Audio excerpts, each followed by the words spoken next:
she started reaching out to people everywhere when there's a cry for help, when there's a need for help, when there is support, counseling, not necessarily financial, when there's a need to stand by someone that is not standing, when there's a need to hold someone up, she started reaching out. And when I had the opportunity of meeting her and sharing it, I said, wow, I may not be a convent, but I can also do my part. And gradually, she rallied quite a number of us around. And we're blessed that God has been helping us from the beginning of time. Okay, so before I bring our Honorable Miss Saliu on, who is representing the First Lady of Lagos State, I would like to put us through just one or two things. Forget. Talking to the young ones here. Forget the past. Forget whatever has happened. The future is the place to go. How do I go there? Reach out to anybody, anything that can help you change from where you are to become what you want to be. I mentioned to some people earlier while we were discussing that the great Anthony Joshua that we know today was once in a correctional home, not once, twice. Detained, kept for months. But from there, he had an exposure that you have talent. You can beat up people, you can fight, you can talk things. Why don't you become a boxer? And today, we know him as one of the heavyweight champions of the world. But he changed himself. We have another one. We all know Mike Tyson. Also, with funny character, he became the best. But he didn't change. Sir, am I right? And so all what he made came down. This week he still had a fight inside an aeroplane with someone. He still beat up someone in the plane. So we can be whatever and whoever we want to be. We should just be ready to change, to follow those who have gone ahead of us, and learn from them. Thank you so much.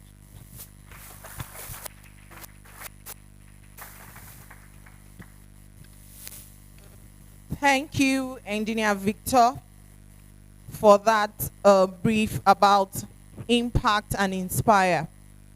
We have in our midst Dr. Olusegun Awe Obe. He's an emotional intelligence expert and the CEO of Creative Team Instinct Company. Please stand up for it. Thank you very much, sir, for coming. Thank you, sir.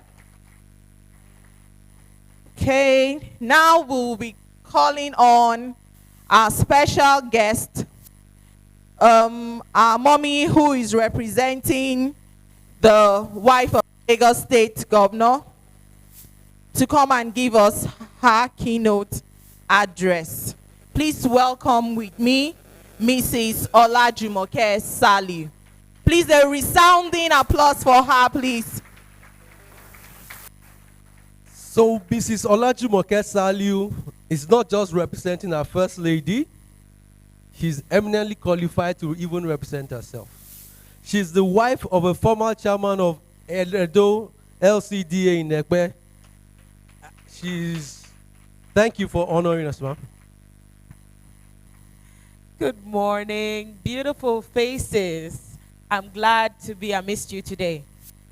Thank you for inviting the First Lady of Lagos State, Dr. Mrs. Ibijoke Claudiana Sanwo-Olu, who is unavoidably absent at this occasion today, but sends her apologies and finds this really worthy for someone to attend on her behalf, and that's why I'm here.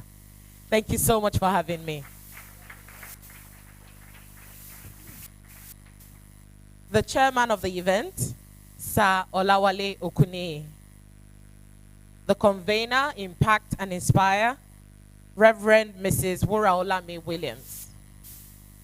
Pastor Olufunke Awolowo. Oloye Adegboyega Adeniyi, Lagos State Chairman, National Consultative Forum. Mr. Iyapo Bashiru, Head Male Correctional Center, Lagos. Mrs. Ojukotola Olasumbo, Head Female Correctional Center, Lagos. Mr. Dr. Olusegun Aweobe, CEO, Creative Team Instinct Company. The youth beneficiaries here present, the organizing team, guests here present, gentlemen of the press. Please take this as the remarks from Dr. Mrs. Ibijoke Sanwo-Olu, the First Lady of Lagos State, at this Youth Leadership Conference organized by the Wura Olami Impact and Inspire Initiative, held today at Sheraton Hotels, Mobolaji Bank, Anthony Way, Ikeja. I am delighted to join the Wura Olami Impact and Inspire Initiative and other stakeholders at this Youth Leadership Conference with the theme, Young but Endowed for a Great Future. Let me begin by commending the convener of the Impact and Inspire Initiative, Lady Wura Olami Williams, and her amazing team for their various efforts and initiatives designed to ignite a positive mindset and readiness for a life of impact and service in the younger generation. The theme of this year's conference is another pointer to the sincere commitment of the Impact and Inspire Initiative, as it aptly encapsulates the extraordinary spirit and vision of the organizers to engender a glorious future for the younger generation. Indeed, the journey to an amazing future starts today. According to Martin Luther King Jr., he who fails to plan, plans to fail. If an appropriate plan is not put in place today, the glorious future that we crave for our youth will be a mirage. Therefore, the first point for me is that the younger generation must appreciate the centrality of planning towards achieving a great future. Planning helps to preempt or preclude undesirable results by devising strategic initiatives to achieve the desired outcome. The Mandarin saying amongst the Chinese to the effect that your condition today is a reflection of your past, and your actions today presage your future, is clearly an apt reflection of how planning must be viewed in relation to achieving your goal of a great future. Flowing from that also is that young people must be desirous of attaining significant accomplishments in life. You have to be deliberate about it. You have to be passionate about it. You have to be committed to it. And you have to be consistent in doing the right thing to get the desired results. Part of the commitment I expect from the younger generation is that you have to appreciate and prioritize learning. You have much to learn in life, and learning never stops. As a matter of fact, you die the very day you stop learning. Therefore, you must vehemently resist any inclination against learning. Also, do not be afraid to try something positively new. It has been argued that there is no harm in trying to do something new. Failure to do anything is the enemy that must be rejected and resisted at all costs. And if you fail initially, do not be discouraged, but keep at it. There will surely be light at the end of the tunnel. Another commitment expected from the youths is that you must eschew immoral conduct. Moral decadence, especially quick success syndrome, cannot be sustainable and will eventually lead to perdition. There is no shortcut to success, or else you want to be cut short. Dear young people, greatness is in you. However, you have to give birth to it.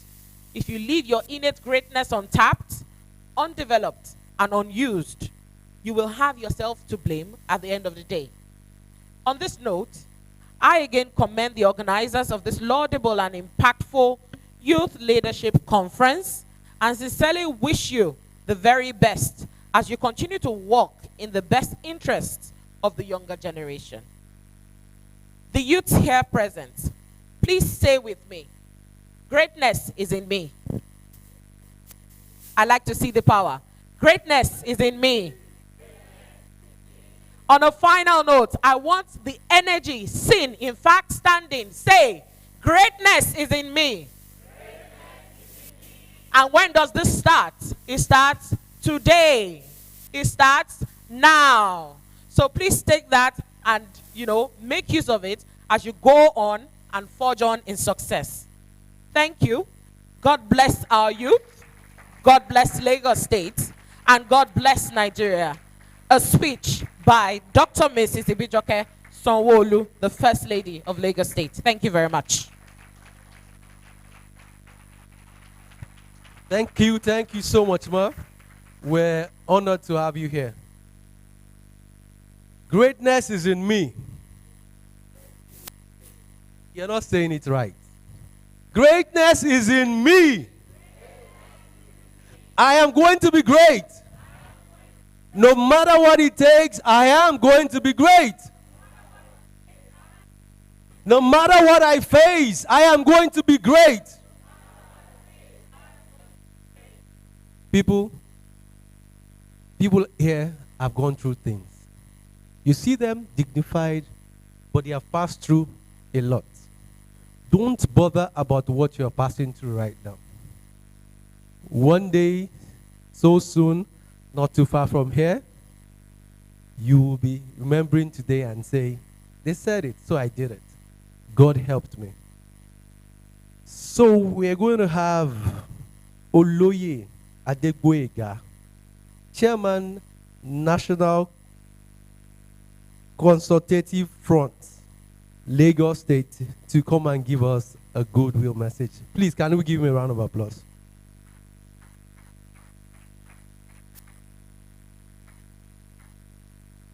While we are waiting for him, we honor the presence of Ambassador Cornel Udofia, UN Peace Ambassador and Chief Convener of CMC Africa Leadership, Mrs. Folusho Leasu, Super Parents Foundation. Thank you all for coming. Thank you, sir. Thank you so very much for this opportunity. Good afternoon once again. All protocols duly observed. It is a great pleasure. Yes. It's a great pleasure to be here on a topic like this. Impact and inspiration. Inspire. Impact and inspire. Before you can impact anything, you must have some certain qualities. Before you can inspire people, you must have certain qualities. So what do you really want the people to become? The essence of life is service to humanity. We have to bring the youths to realize that everything is not about money. It's not about riches. So, I will really appreciate if this organization can go further to get to the root of the present state of insecurity in Nigeria. And it is basically an issue of individualism. What do I want? What I want to be? I want to build a house. I want to have a car. I want to have everything. I want to live a good life. But that is not the essence of life. What service can you offer to your neighbor? The life of service to humanity is a life of greatness. So I will appreciate if this organization can put it more in their delivery to the youth to inculcate the life of service. When we were growing up, the missionary schools, organizations, they had organizations like the Scouts, the girls' brigade, the girls' guides, all those things are not functioning again. This type of organization can do something like that. What do? They train the youths, the children, they catch them young, how to serve humanity. What do? We gather on a weekend, we visit houses, and we help them to do their cause without charges, without taking money. And when they give you any token, it's written down, and you take it back to that organization. It's not for you. So we didn't have the life of, I want to have this. We didn't go to school to become billionaires. We went to school to have skills and be able to offer service to the community. So that is the great essence of any impact that can really inspire the youths to serve and to be great. Because the only source of greatness is in service. If you grow to build a 25-story or whatever, I don't see it as greatness.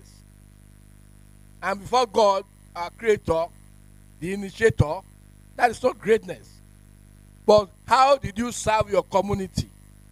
What impact do you leave behind for people to emulate? So, I thank you very much, and I believe we can go ahead from here to really inspire the youth for better tomorrow. Thank you. Thank you very much. Thank you. Thank you very much, sir. A resounding applause for him, please. I hope we have learnt one or two things from what he has said. Life is all about impact and service. It is not about the amount of wealth you garner. It is about the impact you have to your society. And we should plan as from today to make sure that our lives is a life of service and of impact. Thank you very much, sir, for that goodwill message. Thank you, sir. Once again, I would like to recognize the presence of Ambassador Bose Joseph, convener, coordinator, Lagos Maid Women Organization. Thank you for coming, ma'am. We're having our second goodwill session via Zoom. We're waiting for the speech maker to speak to us. But while we're waiting, I would like to tell us, can I say a joke? Or maybe a riddle? Interesting. I am so short and so fat. What am I? I am so short and so fat. What am I? I want answers, though.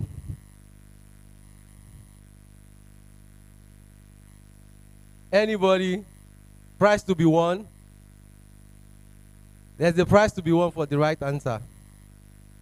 I am so short and so fat. What am I?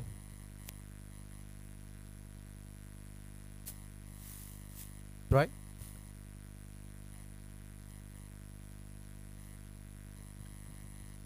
Tomato.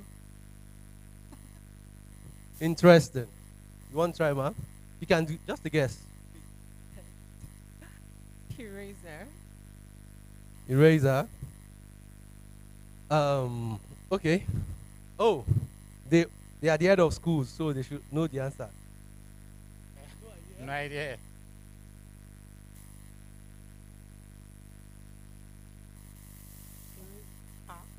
A car. Interesting. I'm going somewhere with this. I'm so short and fat. What am I? Matchstick. Oh. Sir, do you want to try? You want to try? So nobody has an answer. Oh, okay. Reverend Reverend Awolowo, sorry. Pastor Mrs. Awolowo. I'm thinking biblical terms, so I'll think of the earth. Okay. Very beautiful answers. But what I'm just trying to drive at is this. Whatsoever you think it is, that's where I'm going. How you see it in your mind, it will be it. Whatsoever. I'm short and fat can be a big cake, is what you think it is. So open your mind. Nothing should stop you. Nothing should stop you. See, I had the privilege to meet people that said, I'm not going to school because I'm not buying jam because there's no money to go to the university. Sorry, buy your jam form. Get your results. Something will happen. When I was in school, we had people that got into the university, they didn't have money, but they were brilliant. They were like, they had no other thing but book. So when people go home, you know this boy is going to teach you. You bring your own food stuff, you divide it, you give him. Until he graduated. I remember them, one of them is a doctor in the United States of America today. So don't say the environment is not right. Take that first step, move, and everything will fall in place. Thank you.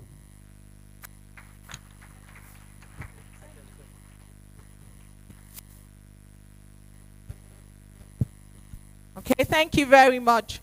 Please, if you are a youth and you're in the house today, let me see your hands up. If you know you are a youth, me, my hands are up. If you know you are a youth and you're in the house today, let me see your hands up. Okay? So we have to realize that as a youth, he said there is no. We said, if we have youths in the house, raise your hands. I'm seeing old men in young bodies. Youths, wherever we are, there is noise. There is life. Make some noise, people. Yes. So we're going to the next step where speaking about telling our story. So we're going to bring the choir back to come and share a little bit of our story with us. And let us go. Okay, thank you, sir. Please, can we have a convener, prophetess Wura Olami, to come and tell us our story?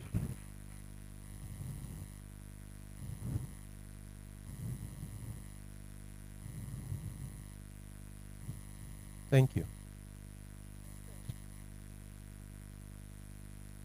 Hello, everyone, once again. I'm happy to be here.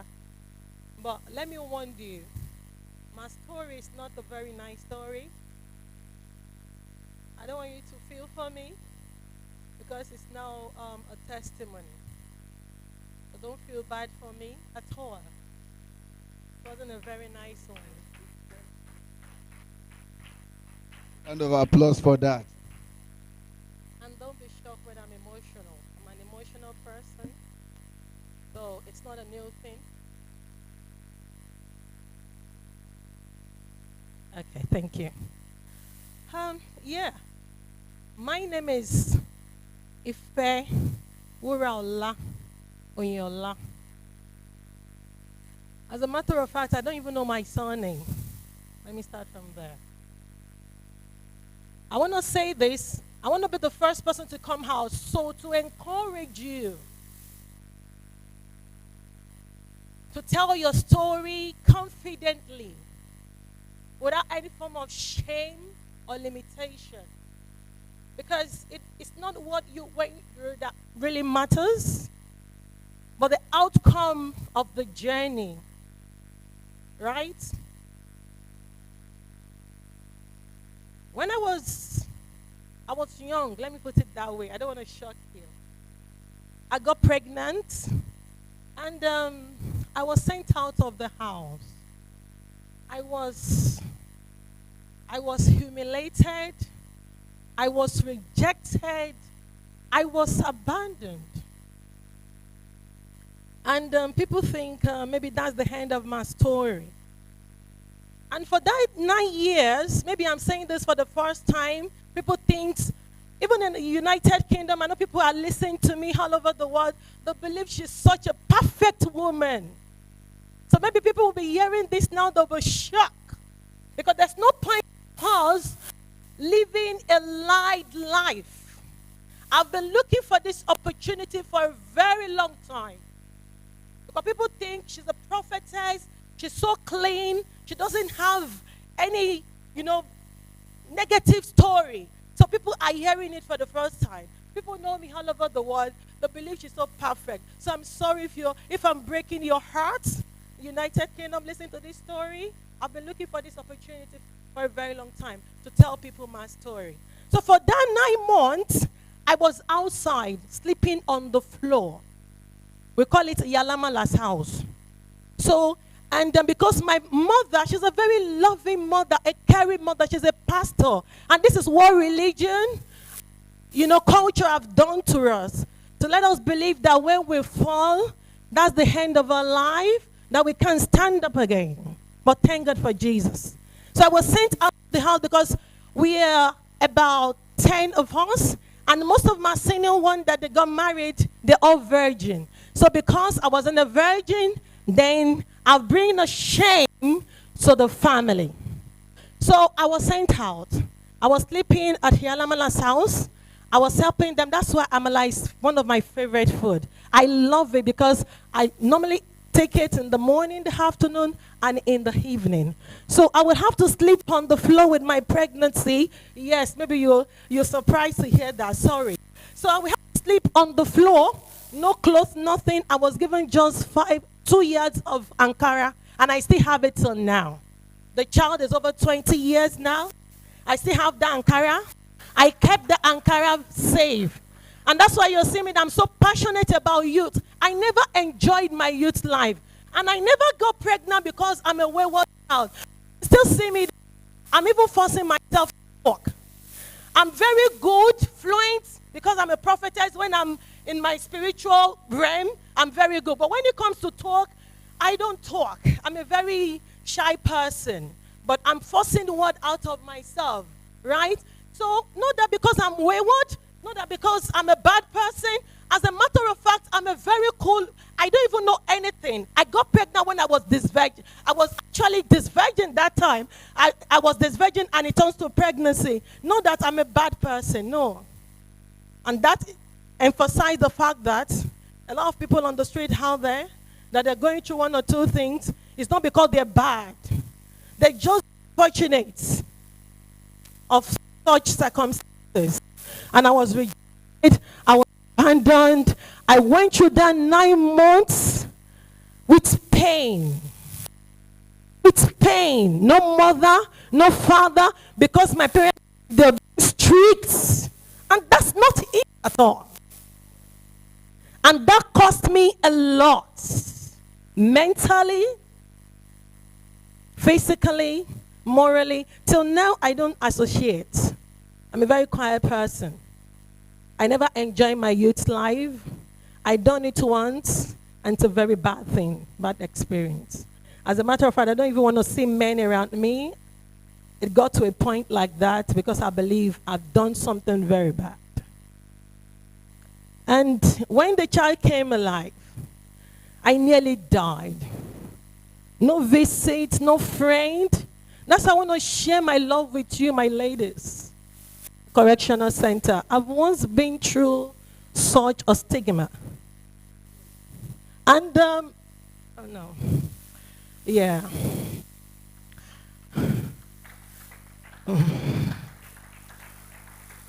Thank you. And when the baby came alive, they called my parent that, oh, your daughter is about to put to bed. And she came up, and my dad came after 9 months. And I put to bed, and they took me back to my family, and everybody was looking at me as if I'm evil. I went through that trauma for a long time, struggled for myself, and I found myself at the United Kingdom. And getting there, I want to tell you guys a story. God have used me. I don't like saying this, to be honest, because I don't believe in this African mentality that you have to do something for people and people have to know you because you're rich, you're from United Kingdom or maybe London or whatever. You have to drive a big Jeep, you have to have a big house at Banana Island. No, I don't believe in that. I'm sorry. It's good to look after yourself. It's good to have a good life, but me, I don't really believe in that. I believe so much in humanity. I believe in sharing. I came from London. I don't even have a car. I don't even have a house. One of my sisters was telling me, oh, you have to go upstairs, go and hide yourself. I said, what? For what? The thing is still not being done inside here, and I will go and hide because I'm a convener. Like, seriously? No. I was, yes, doing everything because that is my belief. Right? I went through all that, and it actually, helped me. And when I get to United Kingdom, listen, my youths, I never let the circumstances or the issue that I was going through to turn me to what I am not. I hold on to that legacy that my parent has given to me. And I never look my mom or my dad as a bad person, because I see from the positive perspectives that they're trying to be careful for me to give me best life, maybe in the wrong way. Before I eat 10 today, or before I take one out of my well today, I give my mom 10. And I always kneel down to her, Mom, thank you so much for the way you've brought me up. Because if not for that strong foundation, maybe today, I could have been something else on the streets. But because of that strong foundation that I cherish so much, everybody's like, Prophetess Rola, everywhere in London. When you get to London, just say you are active for Prophetess Rola. I'm a very popular person. And my mother sees me after how many years, and she said to me, I'm so proud to have you as a child. Oh, Bamiloru Koje. I do not let what I went through, girls, ladies in the house, listen to me. I went out yesterday and I saw something and I was crying. I nearly went to those ladies like, come on, what are you doing this for? They're naked, looking for men to take them at Ikeja, I think. And I was like, what is all this? I've been through a lot. I never give up. Now any man that want to come closer to me, you have to evaluate yourself very well if you can take good care of me. Right? I work very hard. And I'm not going to say anything about myself like seriously here today. I want to look at the negative perspective to let you know that what you're going through today is not the end of your life. And I was there, and it's not where you are, it is who you are. I was there, no mother, no father. I got pregnant again. I went through all that process myself. Let me quickly share this with you. When my son was 5 years old, I couldn't have money to buy Pampers for my son. And I went out that day and I was crying and I was crying. And a man came to me and he said, oh, I love you. You're this beautiful lady. Why are you crying? And I said, I don't have money to buy Pampers for my son.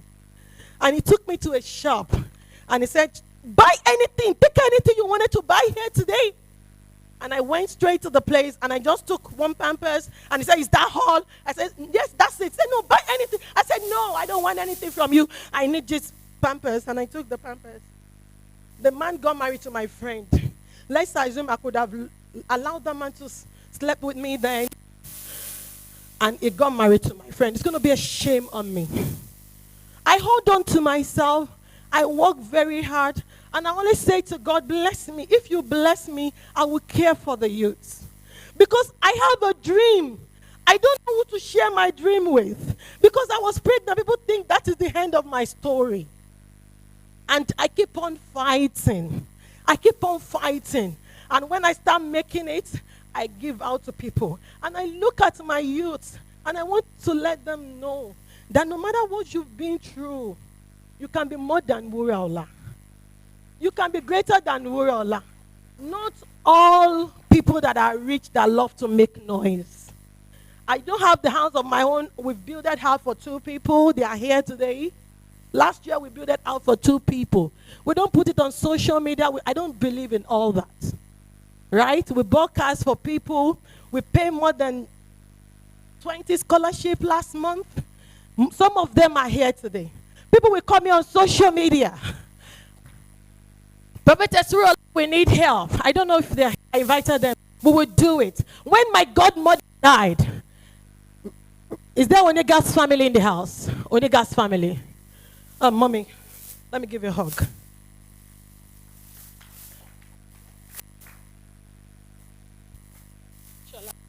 When my godmother died, I said to them, I'm not saying this to show off.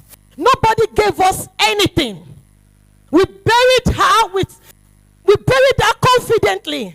And I said, you know what?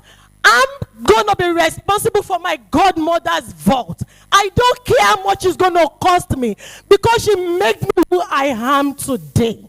When I was going through hell, Rachel Onega said to me, if you dare leave London, you are a failure. And she said, go out there. Many people have made it. Go out there, go and made it. I know what I was carrying along then, but what was missing in my life is opportunity. Who to care for me, who to love me with whatever I am, who to show me love and affection that some of these children are missing today. One of my daddy said, and I quote, with all due respect, sir, that the only way you can be a good youth or whatever is for you to serve. How can you serve when you don't have? You don't give, you can't give what you don't have. Most of these children, they are living frustrated life. They are lonely out there. It saddens my heart when I see a lot of people the way they spend money on social media. And I burst into tears. These children are there, like me. Before, nobody cares for me. Nobody gave me anything. I struggled for my life, and here I am today. And I believe that if we can, the Bible says that the foundation is faulty. What can a righteous do? A righteous can build another foundation. Because your mother died, Rekeshly, doesn't mean your life ought to be the same. You just have to be determined that, you know what? I'm going to be better than my mom. Still hold on to my integrity, because that is the only thing I have to be proud of, my integrity. I don't allow any man to just come near me. I'm sorry. You can call it pride. You can call it whatever you like. That is your opinion. You are entitled to it. But my belief is a queen. My belief is, Wiriola, you are a queen. And I'm carrying myself as a queen. Ladies, are you hearing me? Are you with me? And I'm carrying myself like that. I don't look for friends. I don't look for people. I believe so much in myself. I believe so much in what I can do. I believe so much in what I can achieve. I don't believe in any man. I don't believe in any friend. And here I am today. I am not selfish. I want to share everything despite what I've been through in my life. So it's not about where you are. It's about who you are. I've been through all that. And you know what? There's a lot of challenges that I don't want to say here today. But I thank God Almighty that despite the abuse, despite the rejection, despite the condemnation, I am here standing. This is all I have for us.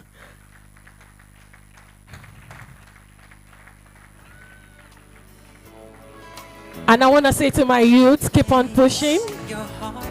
Please keep on pushing. Don't give up on yourself. Believe so much in yourself. And one day will be your day. And the good thing about me, when I made it, I said, that Nigeria that I was rejected from, I'm going to go back there to my family, to my friends, and go and tell them that I am not a failure. And that's why I'm back home to give what God has given to me to help my girls, my ladies, and my princesses. Thank you, and God bless you. There are ways to get there if you care enough for the living. Make a little space, make a better place. Heal the world, make it a better place for you and for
Victor Akejimo, please. Okay. Our convener, thank you very much for sharing your story. I believe we're all encouraged. Some of your children wants to show you. We have beautiful kids from one of the homes in Nigeria. Please watch the screen. One of them is just drawing a picture of her. You're already inspiring lives.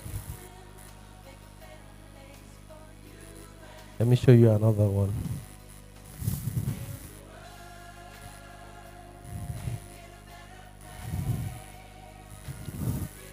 Like we said, forget your past.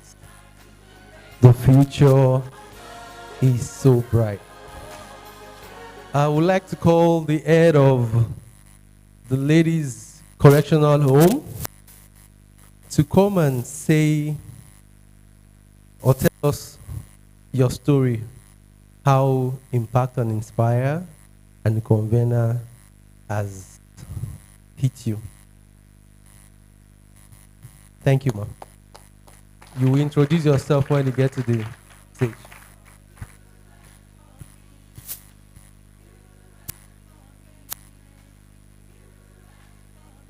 Good afternoon, everyone. All protocols really observed. Wow. Okay. My name is Sumbo Ojukutola. I'm the principal for Special Correctional Center for Girls, the JRABA.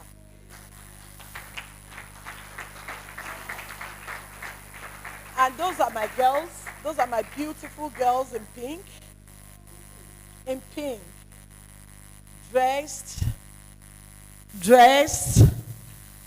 looking beautiful by Impact and Inspired. Thank you so much. Yes, the first time I met the team when they came to the center in February, when I met them, and they were telling me about our convener, and when I went through the page, I had to go to Instagram page, went through the page, and I was moved. I was moved with the work. I was moved with everything that we're doing, the love she has shown to the center.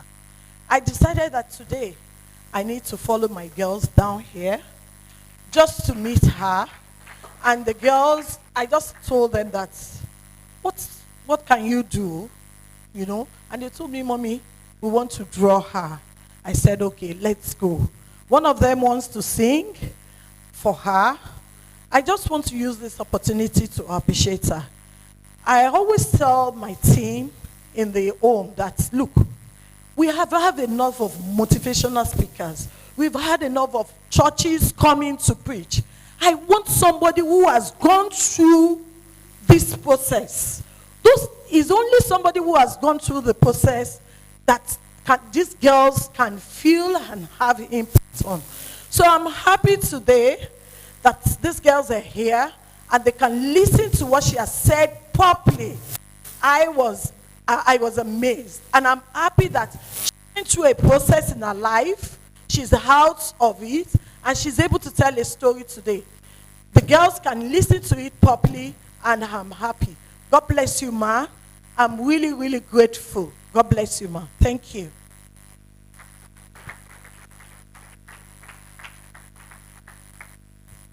Very inspiring indeed. Thank you. Please introduce yourself and tell your story.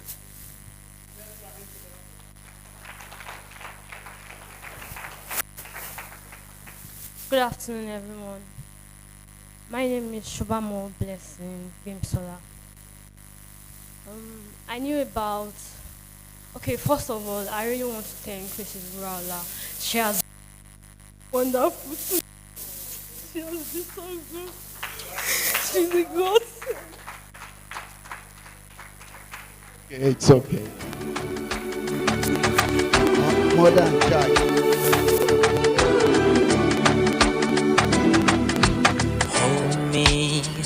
like the river Jordan. And I will then say to thee, you are my friend. You want to talk? I came here with my mom. I knew about Impact and Inspire last year. My pastor, she introduced it to my mom, so we got to know about Impact and Inspire, and they have been so helpful. I lost my dad 20.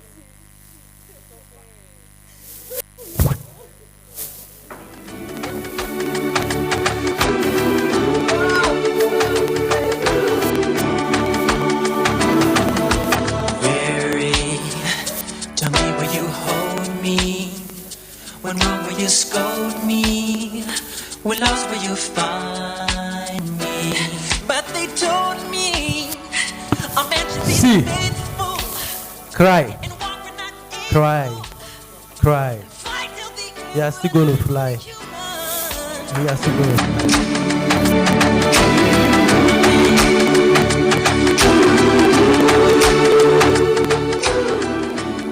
When God takes you through this, He has something fantastic coming up for you. I'm not a pastor, but from people's story, I know you are still going to fly. Good afternoon, everyone. My name is Ajayi Eunice Oluwatoyin. I'm here to tell my story. I really appreciate.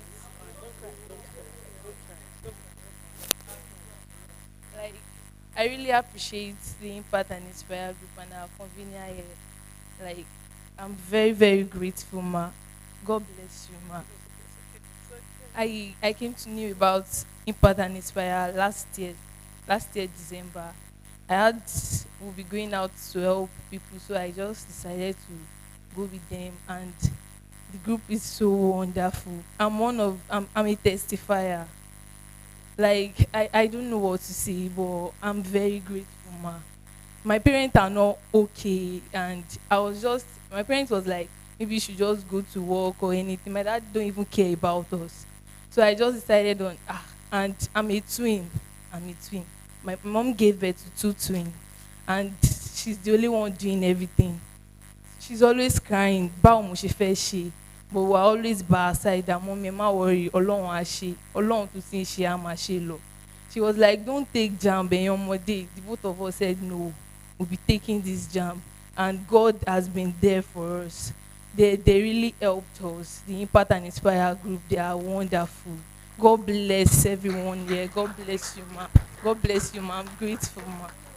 So, I just want to tell everyone here that we should just have faith and keep holding up on God.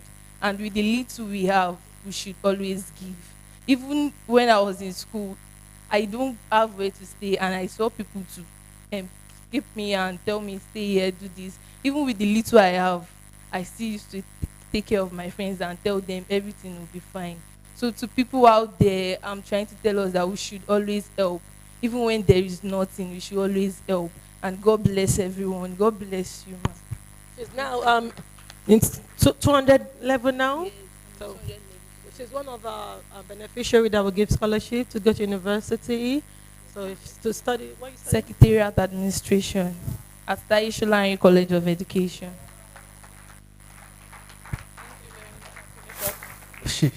You're going to speak, okay?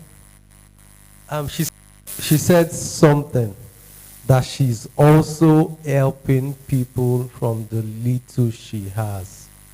That's called passing the link. You might not have all the money in the world, but there's someone around you that needs just a touch.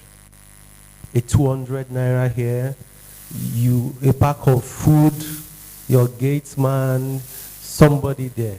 Show the love, pass the love, and we'll get a better Nigeria. Come on, that's just the way it is. Things will never be the same. Just round up, Good girl, come on. From the best side, the way your secrets have been said. I will start this time. Okay, my baby. I am so grateful to Impact and Inspire. When all hope was lost about paying my school fees, Impact and Inspire came in. And it was God sent when all hope was lost. Because my mom was, how are we going to pay the school fees? And there was a deadline for it. Things will never be the same. That's just the way it is. Okay, so the mother is around. So she will speak for her. Good afternoon, everyone. First and foremost, I would like to give honor to honors this, which by saying, Father, I thank you, I appreciate you. I thank Mommy Wuraola. May God bless you. Whatever enemy has known concerning you, that is a problem, the Lord will remove it in Jesus' name. Everything you ask in His name shall be given in Jesus' name. And I would like to give praise to Daddy and Mommy Odushote. May God bless you, ma and sir. I know Mommy Odushote in our church. Even this thing that I'm here to say, I did not give testimony in the church. Why? Because Yoruba used to say to any bad I'm out for all. I was telling somebody yesterday, going to inspire. I did not give the testimony because of the opportunity that I have for my daughter. She passed out 28. That year, my husband was still alive. He died 2018, September 4. But see, I have 4 children. See, when we now from Ikorodu, we came back to Ikeja here. And she got the admission. I said, God, just make a way. One is in the university, second one is in College of Education. The one got admission on Monday, my husband died on Tuesday. I said, well, how will I go? But I believe in one word that it is well. Even when my husband, that people used to say, when they come to greet him, they say, yeah, it is well, because they used to call me, yeah, it is. I say, it is well. After all, your husband, I still say it is. I say, what will I say? I know that it is well. God will take perfect control of everything. And today, I am on it that it is well. When she got admission, I heard of Impact and Inspire through Mommy Odushote, because Mommy, she's Mommy Rachel Oniga's sister. And she said, there's something that my sister used to do. I said, let me know, Mommy. And she told me. But we're after that she kept her name. Later, she did not have home during that time. I said, let us use your sister's home. I don't know this Mommy Wurola, but she kept calling. And one Mr. Ola, they'll be calling her that, there's something. Call this girl, they will call Mommy. Mommy will call me. What of blessing? They are looking for her. See, because she did not have phone. And I'm using torchlight. We cannot use it, but let me tell to the sister, they should add her. So we got to know her. During the church, Mommy will call me. This thing, they've called her. She should write her name. She sent everything. But later, to cut the story short, she got scholarship through Wuraola, Impact and Inspire. I give all the glory to Almighty Father. It's not by my power, not by my mind, not that I'm so righteous. Because the Lord for favor. Many were there, but I was chosen together with my daughter. I thank you. God bless you. This thing that you have started, it should not end in Jesus' name. The Lord will keep you moving. The Lord will keep you moving. You will be going on well in Jesus' name. Any power will not truncate your destiny. No matter the plans of the devil, it will not come upon you in Jesus' name. And every enemy hiding in the secret place, the Lord will expose them and disgrace them and put them to shame in Jesus' name. Thank you very much. Thank you very much. I really appreciate you. Hopeful for today. Fly. I'm hopeful, yes I am hopeful for today. Take this music and use it. Let it take you away and be hopeful, and He'll make a way. I know it ain't easy, but that's okay, cause we hopeful. Okay. I want scholarship. Oxford. we bless God. The same way we have, I'm saying this, if you want to be part of Impact and Inspire in any way, if you want to support us, if you want to join, to reach out to people, we're ready to welcome as many as possible into the family. So, I am honored on behalf of the convener to welcome the presence of special people. I have two princesses in the house. I have Princess Christiana Abejoye and Princess Comfort Abejoye. Thank you for coming. So, I think I will be a prince. Thank you. I'm allowed to have my colleague. His name, he has a peculiar name. His name is Ola Jason. He's special. He's a bundle of energy. He's a go-to guy. In setting up this conference and so many other things on Impact and Inspire, he does amazing things. He's the kind of guy that would go out with his car. He's trying to get something done, parks the car, jumps on a bike, just to make sure he meets up, just to make sure he delivers. He has something to say.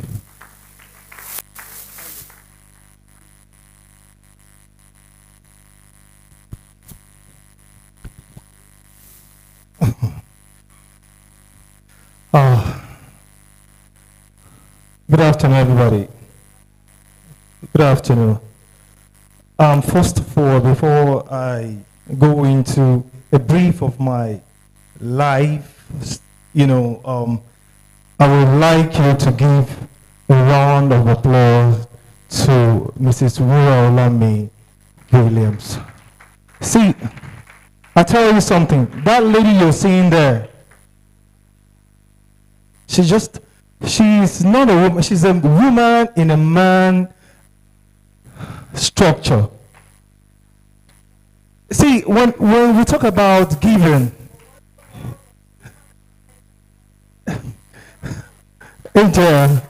so when we talk about giving, it's from the heart. I'll tell you a little bit about my story. You see, I came from a very popular family in Lagos State.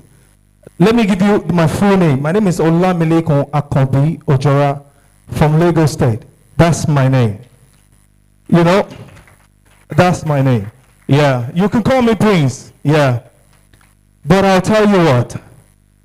See, in life, if you more tell a story, there ought to be ups and downs before you can tell a sweet story. You can never tell a sweet story without ups and downs.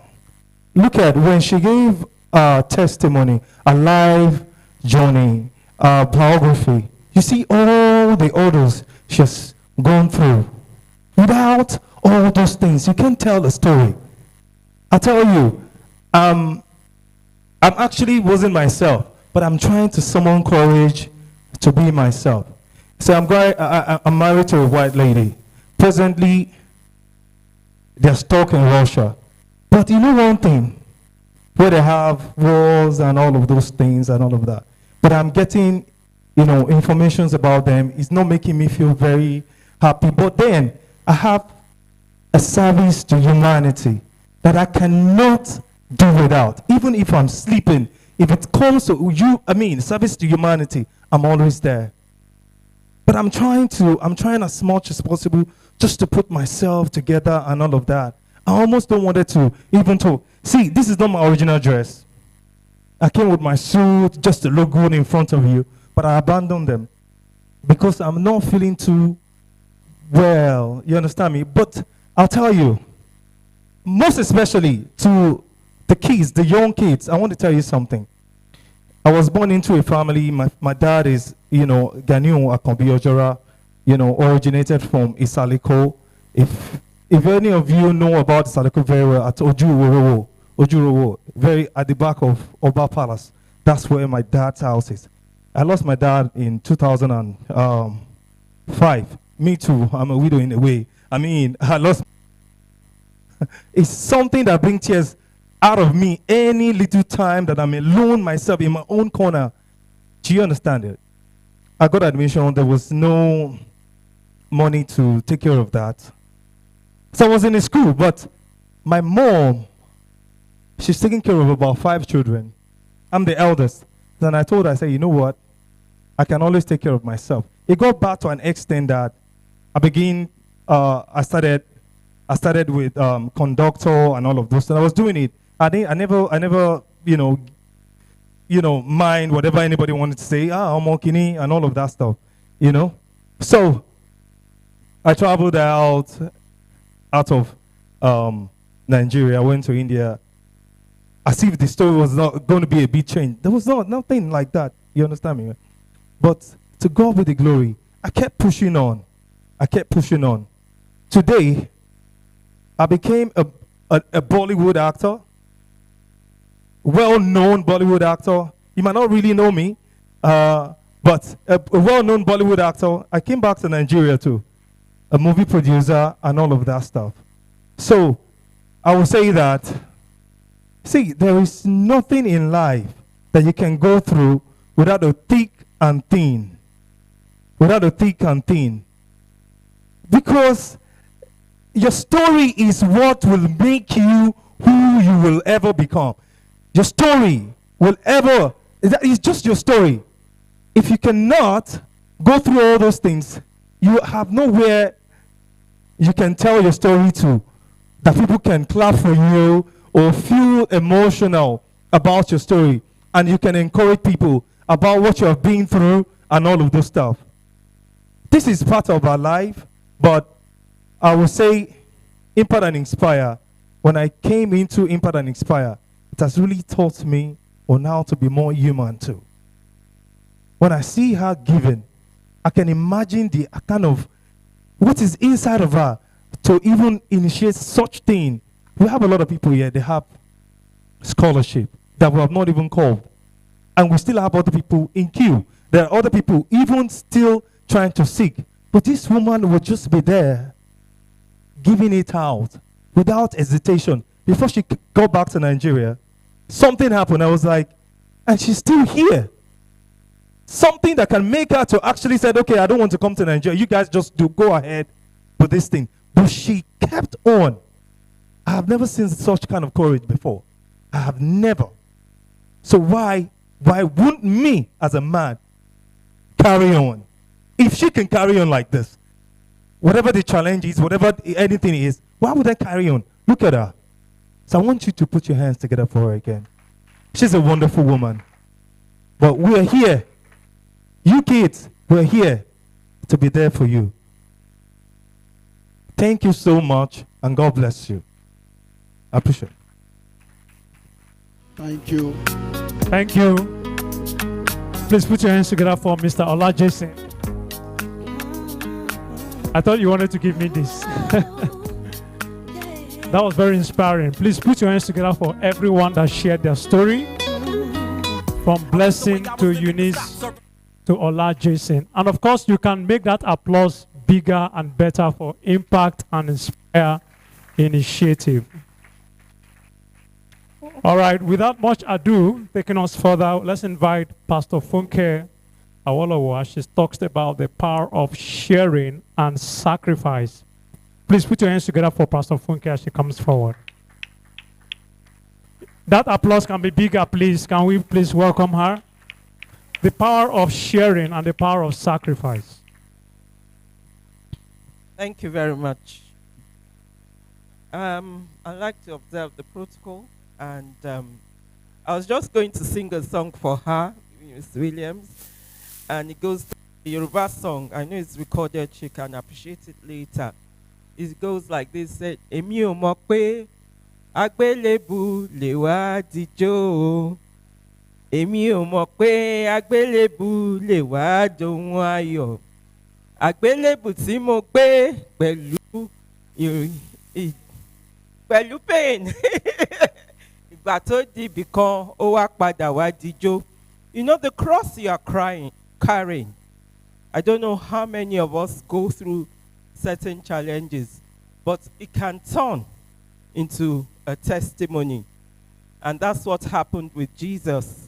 The cross turned into a testimony, and today the whole world, we are all falling over ourselves because somebody died for us. And so, I would like to acknowledge Jesus, the one who turns around situations and circumstances for good. We thank God for her life.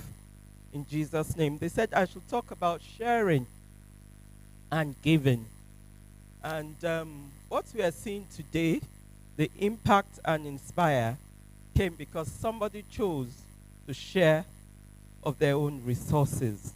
I'd like to appeal to you, my dear sister.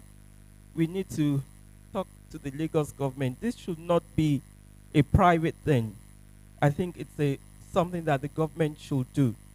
Many years ago, my granddad decided that education will not be the preserve of the rich. And many people today, they are educated, they are able to educate the next generation because somebody thought more than anything that everybody has a right to education. And so I feel today that every child has a right to love. And the key to it all is love. First of all, when you love your nation, you don't think small. You don't think my nuclear family only. You think of a community. You think of a local setting. And then you think national. And that's why we're going to be sharing. We see a lot of oppression going on today. And therefore, you see most people, they've allowed the university to suffer because they rather take their children abroad to be educated. And therefore, what we see today is that education has fallen below the normal standard. I was privileged enough to go abroad at an age, I think I was 6 when I went to the UK to do my A-levels. It was actually the thing of a certain class at that time. My granddad did not want me to go, but my aunties prevailed and I went to England. At that point when I was in England, was it English teacher? She called me and she said, can you tell me, what's so special about your education? Because I see that you are above your peers. That's how good our education was then. And I have to say, we have is it syllabus that we follow, and that this is, because most of the time, and I say it with pride, when they're asking questions, my hands are always up. And, people my age did not know the answer to the questions and all that. And that's how good our education was. Why?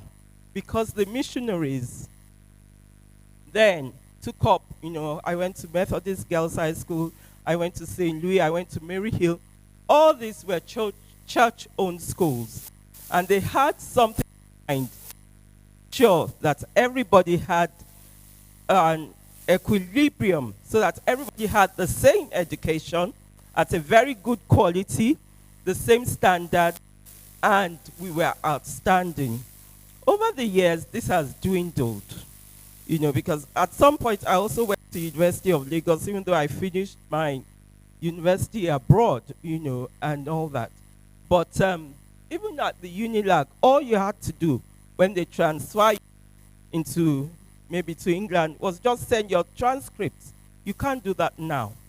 Why?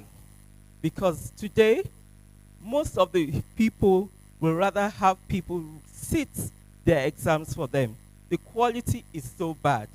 And so what I'm saying today is that degree owners, they're not employable in the offices. Some of you that own companies, and if you have interacted with this quality of students we are churning out, you will know that things are really below the standard.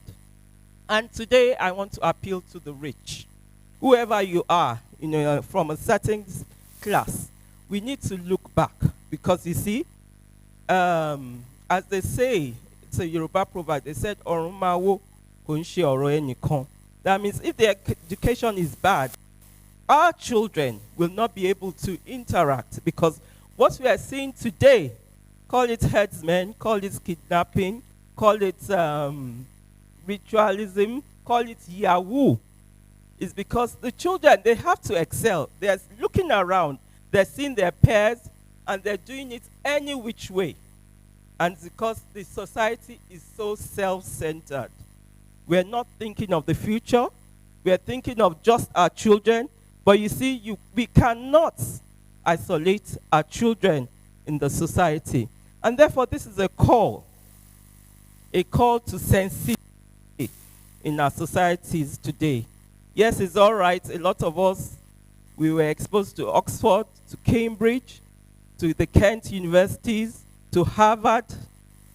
That will not suffice, because what we are saying is that if I ask most young people, they plan to go to America, they plan to go to England, they plan to go to UK. Look at my brother that just spoke now. He said his family is there amidst the war in Ukraine. And a lot of Nigerians that were there, some were given invitation to come back home, and they wouldn't have it. Why? Because of the rate of the lifestyle that we are having now. There's so much imbalance in the society today. And so, you wonder why people's lives are being cut short. Why are there kidnappings? Why are our boys resorted to Yahoo, and all that? Why are they trying to get abroad to get to scam people out of their money? Because we are not doing enough. We are not doing enough in our governance, and we need to wake up. Sharing is loving, and sharing is caring. Sharing is also safety. If we continue the way we are going, we are going to have chaos. The last time we had the youth, I think it was almost a year ago, when they were on Lekki Bridge, and there was so much demonstration. What we are seeing, what we saw last time, is just the tip of the iceberg. If we're not careful, there'll be more of that. And therefore, we need to look back, because, we cannot continue. If you read about revolutions, and all that, revolutions come up because of the difference in classes. The difference in classes is vast. It is too much. And I don't know, because these are the youth.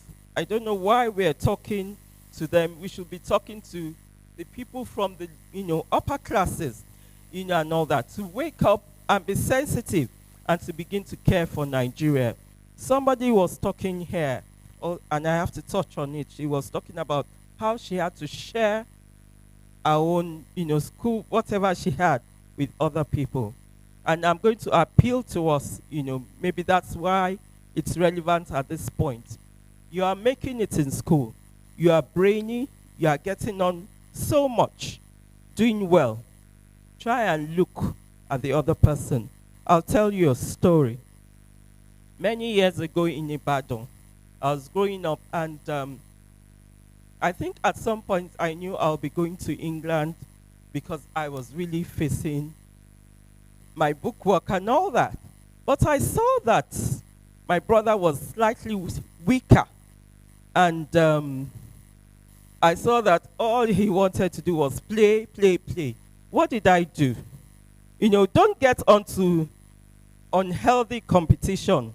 What I did was I took it upon myself to write his notes.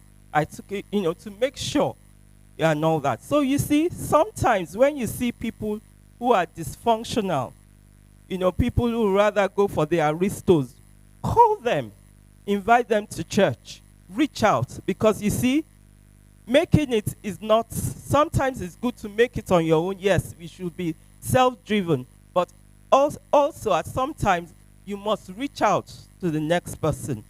And I think that year, he did marvelously well, because I was sensitive enough to reach out. So I'm going to tell you, when you see somebody going haywire, please try and call that person to order. You don't know what that person will become, because I think one of my greatest encourager is that my brother today. You see, this life, yes, it's a race, but sometimes it's a race of loving each other and helping each other. Also, when I was in England and I was, I had issues at home, and I left home. I left home, and I wanted to come and go and finish my university. I was lucky. I got the grants and all that. And somebody then was having challenges doing, he couldn't pay his fees. And because grants, they will pay your fees and they will give you the money for you to spend. I used most of the money, I gave it to him, and today is a lawyer. Some of us have such records. Don't be selfish, because this life, you'll be remembered by what? The legacies. That person, each time he sees me, is a man. It tells me, if it wasn't for you, I wouldn't have made it and all that. But you see, I know that it's God. And I am appealing to everybody here. Let God touch your heart. Be sensitive. Reach out to somebody and make this world a better place. Thank you.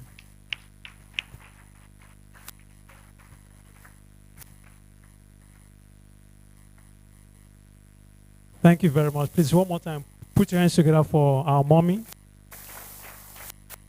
Okay, we have the question and answer session. You have a question for her? Please, especially from the young ones, if you are listening. Like Champion said, questions for Pastor Funke Awolowo. Please feel free to ask the questions. But while we're waiting for your questions, I want to recognize the presence of an eminent person that just was in here just some minutes ago. The presence of Arebinri, I'm right.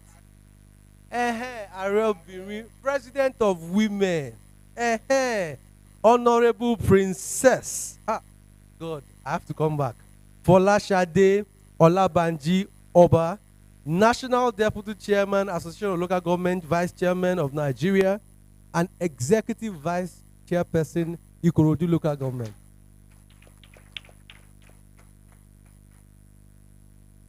I also have an eminent person, Dr.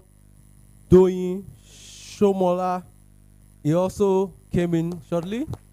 Thank you for honoring us. And so it's time for questions and answers. Also, if you feel you have any question, not necessarily directed at Pastor Mrs., any question at all directed to our eminent table, please feel free to ask, and we will do our best to provide answers. Okay.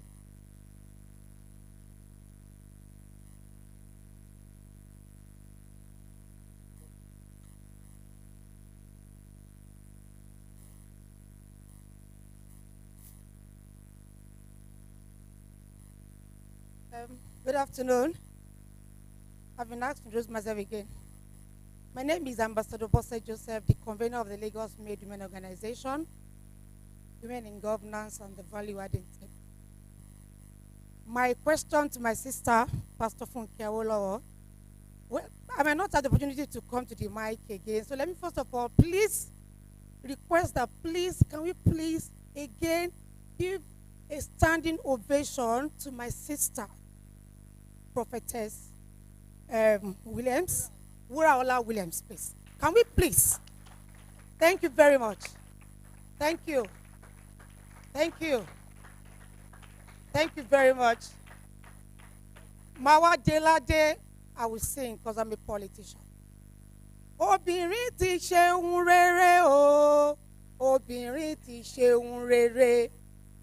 Obìnrin ti ṣeun rere o, obìnrin ti ṣeun rere. Wọ́n ti fún wa láàyè láti tán ayé ṣe. Obìnrin ti ṣeun rere. Thank you. So that is it. So aside the political situation we have found ourselves as women, because let me just say this. No matter how much you want to contribute to the society, the place of governance and leadership is ultimate.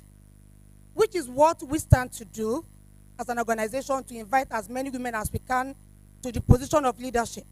So we keep saying it, women more, more women, women more, more women. To my sister, Awolowo is an institution. Me, I went to Awolowo School. Primary, university. So, those days, yes, we had people like Prophetess Wuraolami Williams. But for an institution like Awolowo, we didn't have to start to look for how or where they were, because they were complementary. But now it's the reverse. She has now become the institution as an individual, which means there are likely to be small error in her choice of people she's going to finance and sponsor, because she can't be all over the nation.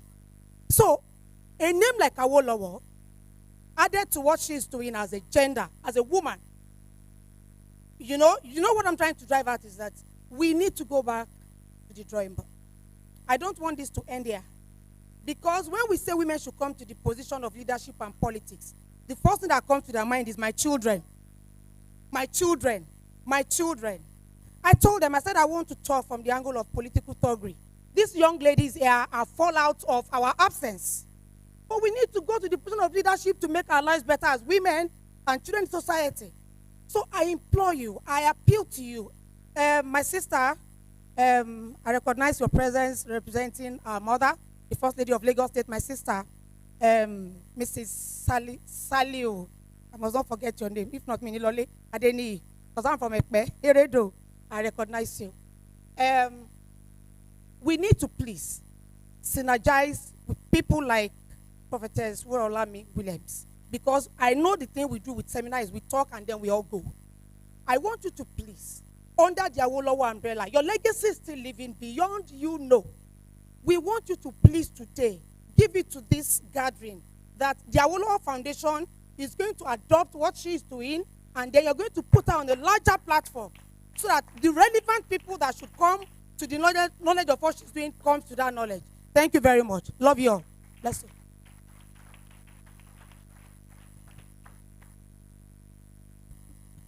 I just want to say,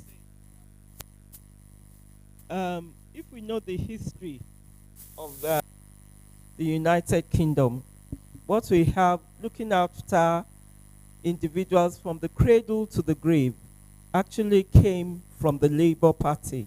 You know, I did economic history, and it was the Labour Party, like she said, agencies, individuals, and then the Labour Party hammering upon it that you have to, the nation has to take care of people from the cradle to the grave.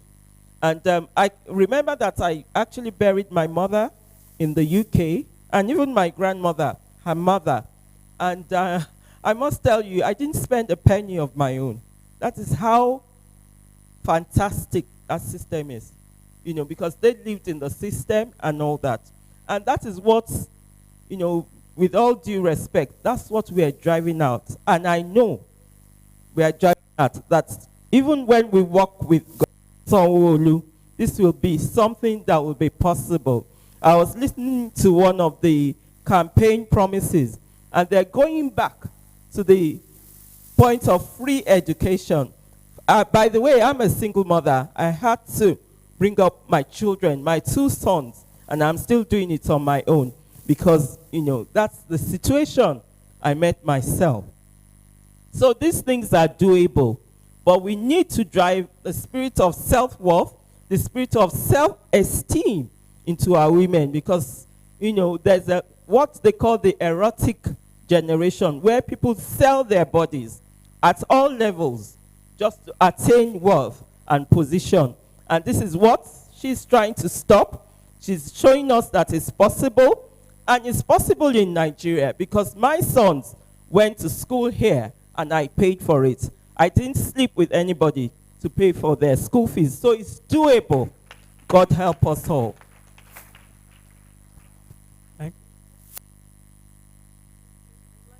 Add to that. Mama was saying it is doable. There's what we call capability and ability. If it's doable for some people some people need help and assistance, and I believe that. Okay, now if we are to help people, because when we see some people here, the problem, I always say to people that in Nigeria, our problem is not, yeah. So our problem in Nigeria is not the politicians. I always say that. The problem we are having in Nigeria is our mentality. Until we change our mentality as an individual, nothing will change. And that is the problem we are having. Even if the politicians give us the whole money or the whole assistance in all over the world, I'm not a politician, I'm not supporting politicians, I'm speaking from my own perspectives, right? And what I've seen. Because we watch films on the social media, we see a lot of things going on. There was a day I was watching one man, throwing money, a bunch of money to the, like, what kind of life is this? That is not going to, add anything to you. But Mama was saying, okay, it is doable, but how? That's the question, how? A lot of people, we need to change their mentality. When we're talking about giving, it's not only by money.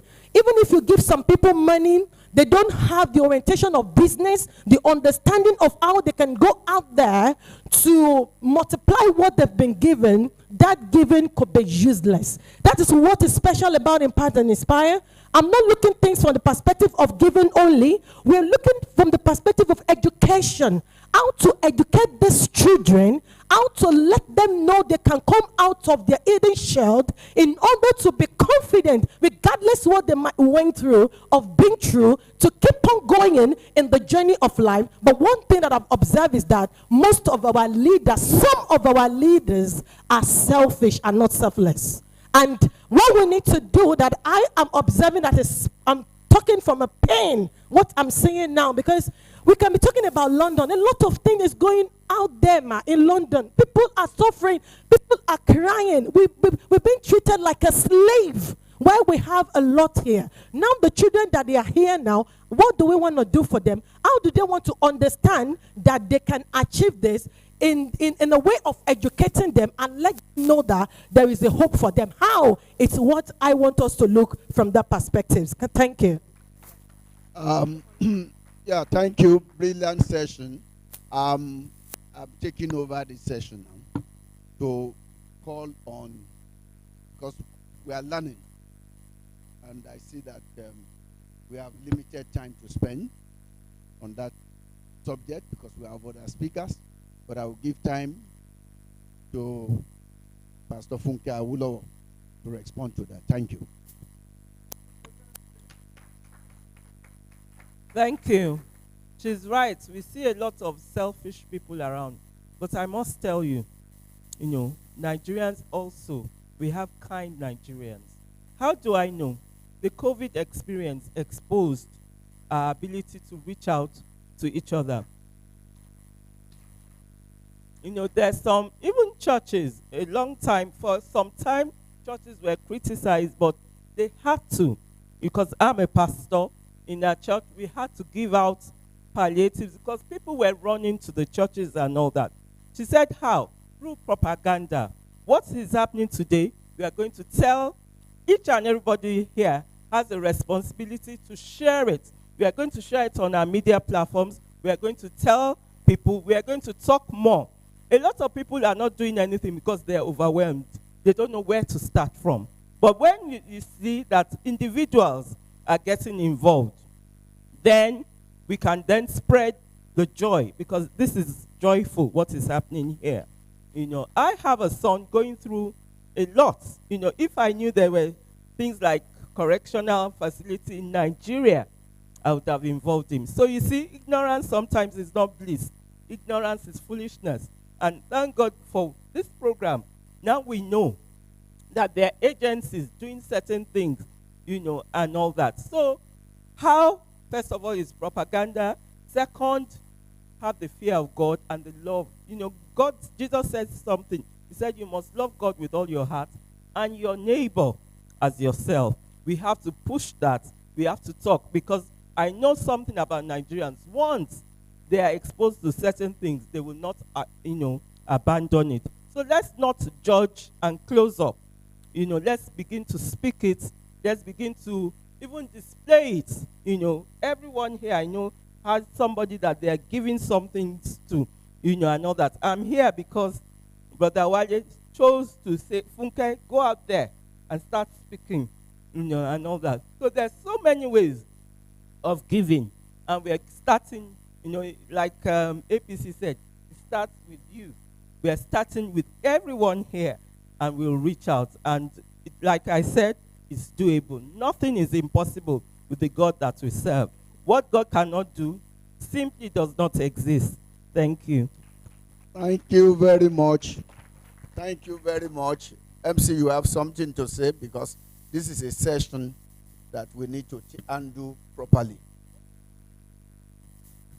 I was trying to steal the microphone from you, sir. But okay, like the convener said, how? Pastor Awolowo said, propaganda, fantastic. I just want to add one thing. Let each one reach one. Each one reach one. Yes. If my veteran takes up one person, he can mentor that person. Even me, as old as I am, this last 1 month, I've been mentored. I've learned a few things that I didn't know how to do or the way to do it. I will challenge you. Victor, engineer, do it this way. This is the way. I picked up. So everyone needs to take one person. Yes, correctional home, if you go there, it's not all about money, like I said. If you're an engineer or you're a welder, you're a technician, you can reach out to them. Give me one. Whatever I know how to do, I'll teach him and make him like me. We'll go a long way. We'll go a long way. Thank you, sir. Thank you very much, MC. Do we have any question from any of our kids there from correctional home or any of the? Okay, you have? Can we have 2 of you come? Or 3? Yes. Come on. Because we are here for them. Feel free. That's what we're Okay, teaching let you. them sit down Be there. bold. Let them say it from there, please. Yes, Be bold. Speak from there. Be bold. Be bold. Be bold.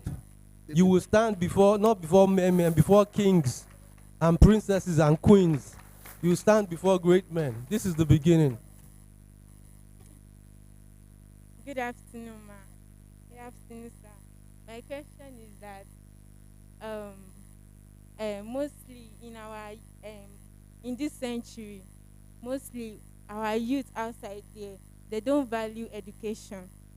So my question is that because if you go out there, it's not as if that those youth, they don't have brain. They have the brain, but they don't know how to use it. So I want to ask that how can they use it? Like, how can the government or anybody help them? And how's that?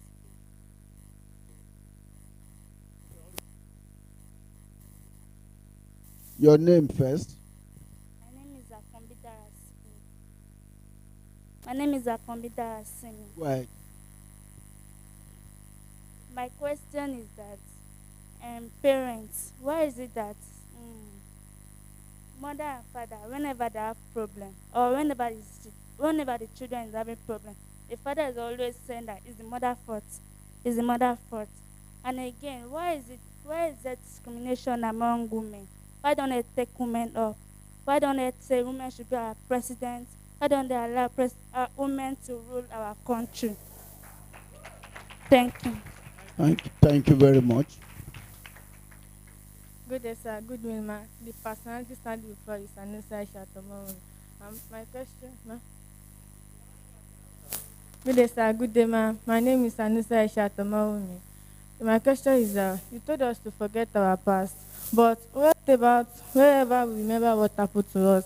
How will you do it? And my second question is that why is it that in Lagos State, rape case, child case is the most that is going to happen most? What case? Rape case and sexual case. Rape. On the rise.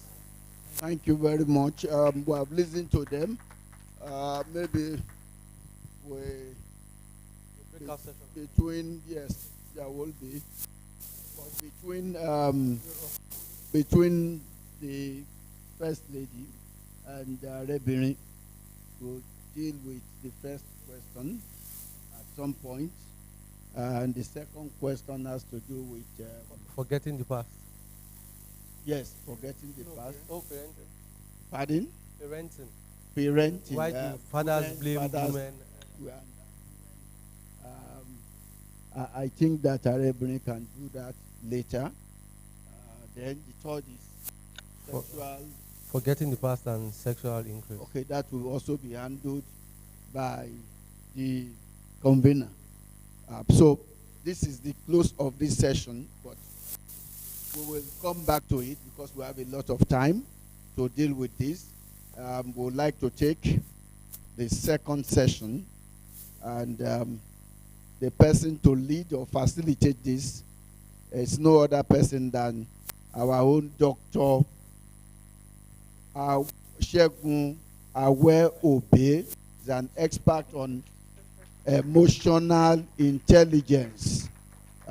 He's also a reverend of the Ayoni movement in Lagos. So over to you, Dr.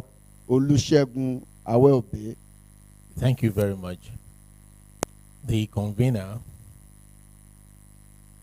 Impact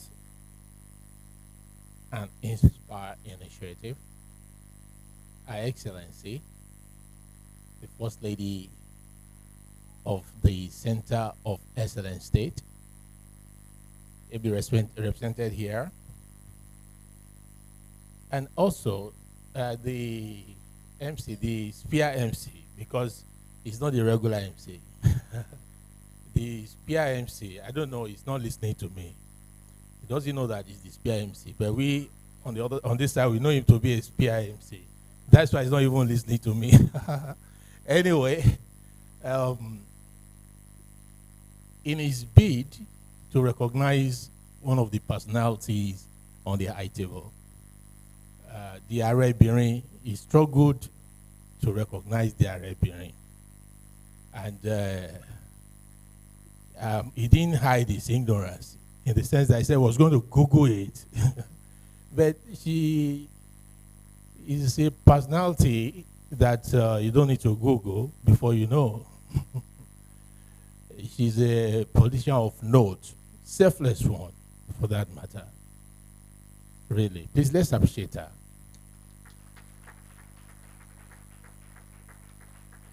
She has been supportive of children in the Ikorodu division for many, many years. I recognize you, madam, the vice chairman. Yes, I agree with that. She has been supportive of children education, the women, and even sometimes the men as well. So you are appreciated, madam. The chairman, veteran of many of great note, we appreciate you, please. It's of many sides, you know. And of course, I call her Your Excellency because she was a presidential aspirant during the 2019 general election on the platform of People's Trust. That's talking about Pastor Funke Awolowo. And we equally have eminent personality here. Doc, I recognize you. And you are all welcome, madam. Distinguished ladies and gentlemen. Well, when I was told about this wonderful event, I did some homework. I realized that the maiden edition was held somewhere in Gowon Estate in 2018. Exactly.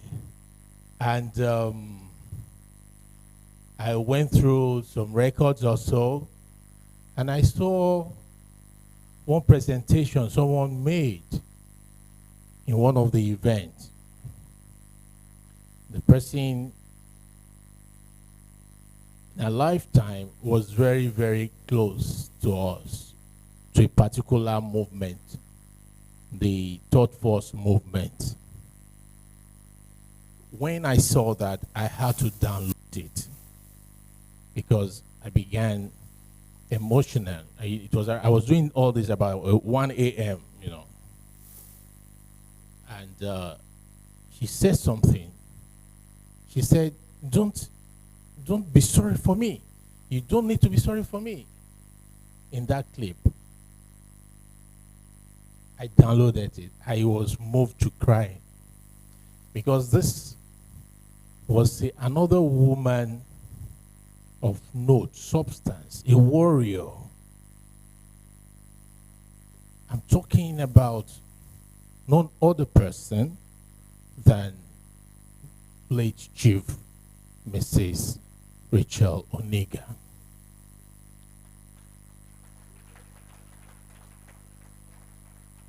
Then, after I went through all these small research about this program, and I said to myself, even though the notice was short,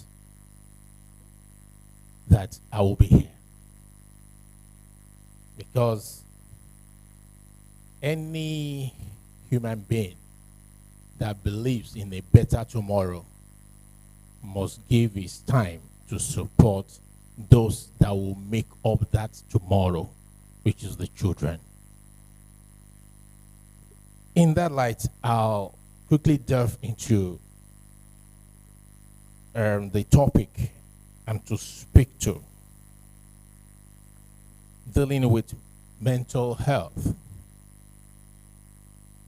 and preventing depression in young people. I believe we still have some school administrators here, you know, because I observed some head of school have stepped out. I hope they are still represented here because I want to speak to them as well. Very good. I want to speak with them because I'm an expert in emotional intelligence. The story we've heard so far, as told by the convener, is what I will refer to as emotional intelligence in practice. Emotional intelligence in practice. She has a high level of emotional intelligence for her to have been able to pass through all those challenges. And today, we are celebrating her.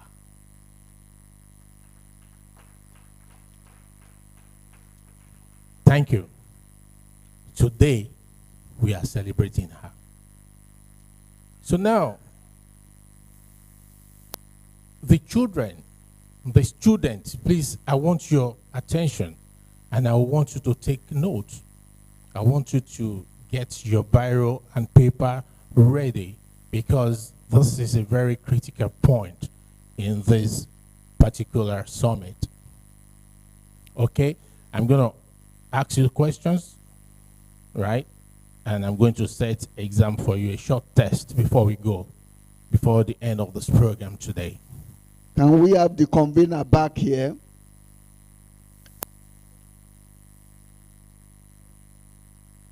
We talked about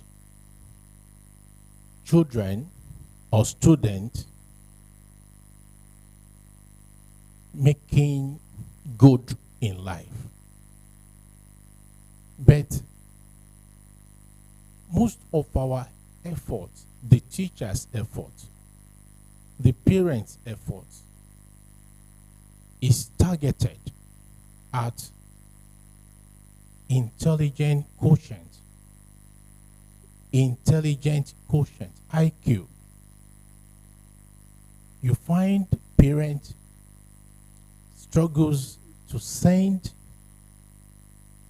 his or her children to a school that is convinced has the quality to impart the needed knowledge on his children. He won't stop at that. The parents will also hire the services of home teachers that will take the children some lesson sessions when they get home from school. Is that not correct? Is that not correct? I want the student to respond to me directly. Speak up.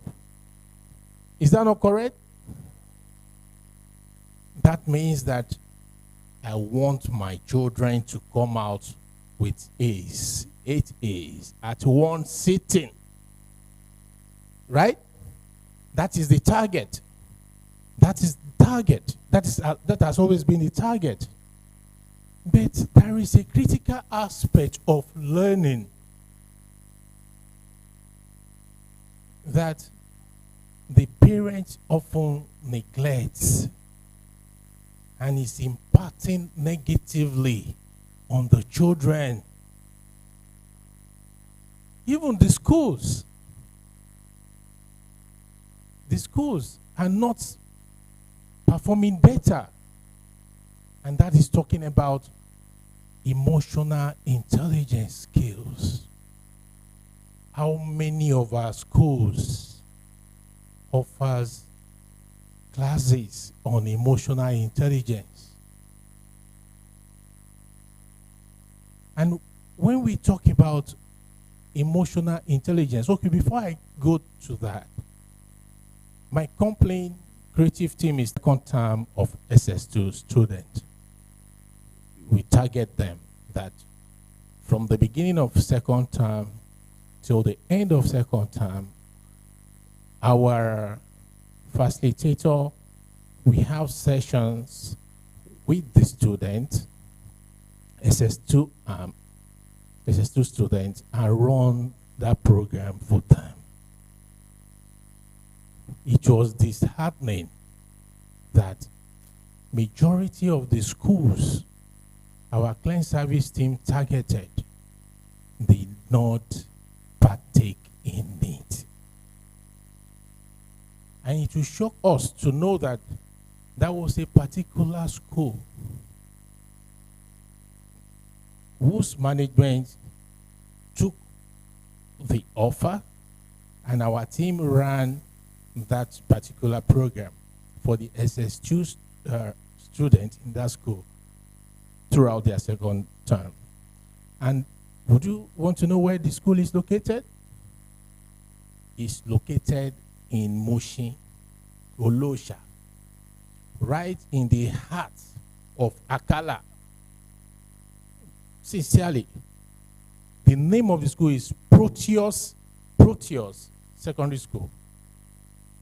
When other school in Eyebrow area shuns it or shunned it. So when you find out that our students, our children are failing, you will begin to understand the reasons for this.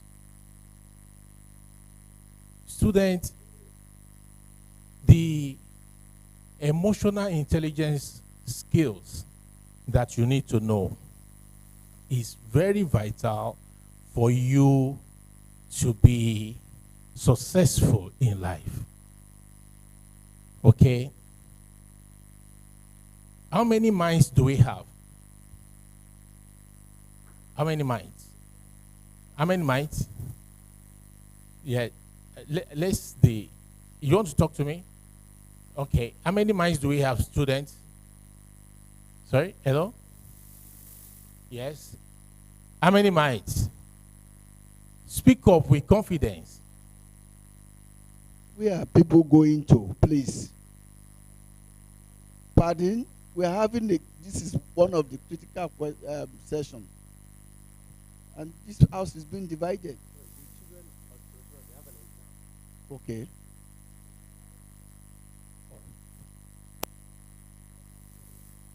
How many minds? If we have how many? If we have 2 minds, raise up your hands. 2 minds. We have 2 minds. 2 minds. Minds. Not Michael. I'm not talking about microphone. Minds. Minds. How many? 2. You are correct. We have 2 minds. And those 2 minds, right? Our mental life. Absolutely. These 2 fundamentally different ways of knowing interact to construct our mental life. In other words, we have an emotional mind and a thinking mind. Okay? Or rational mind, if you like. So for you to escape cases of depression, mental health, you must be able to develop your thinking mind, your rational mind. And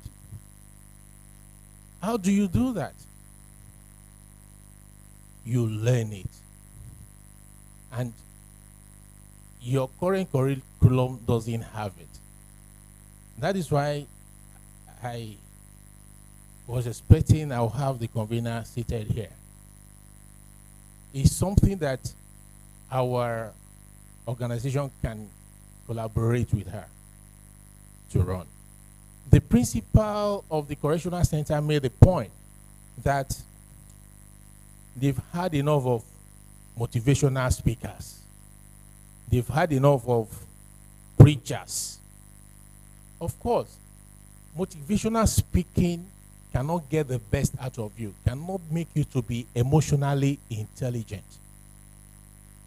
Preachers cannot make you to be emotionally intelligent.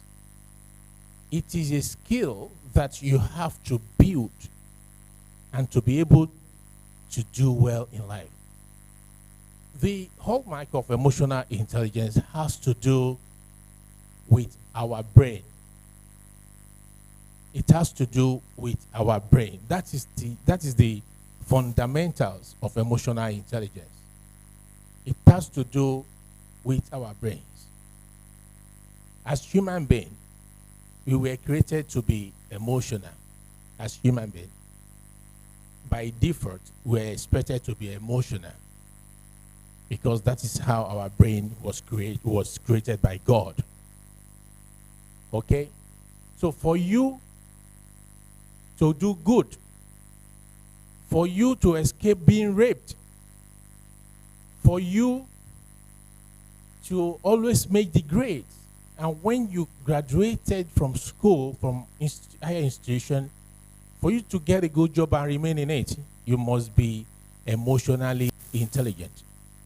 Now, let me describe quickly to you how this particular concept plays out.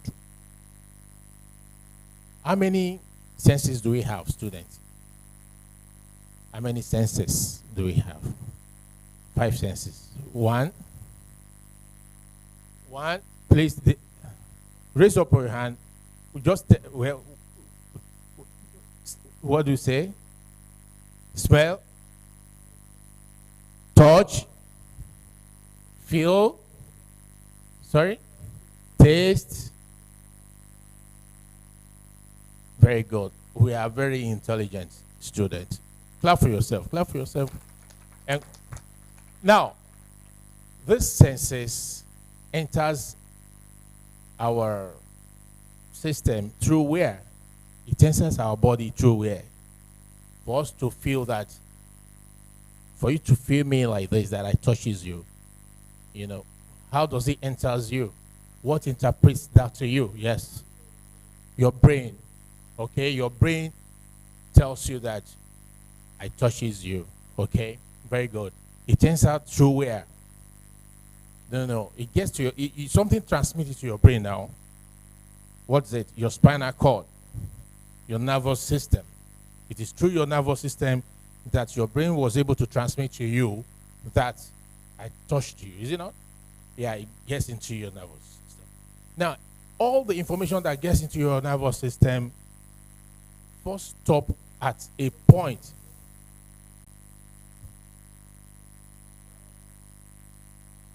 This is really disheartening, honestly. When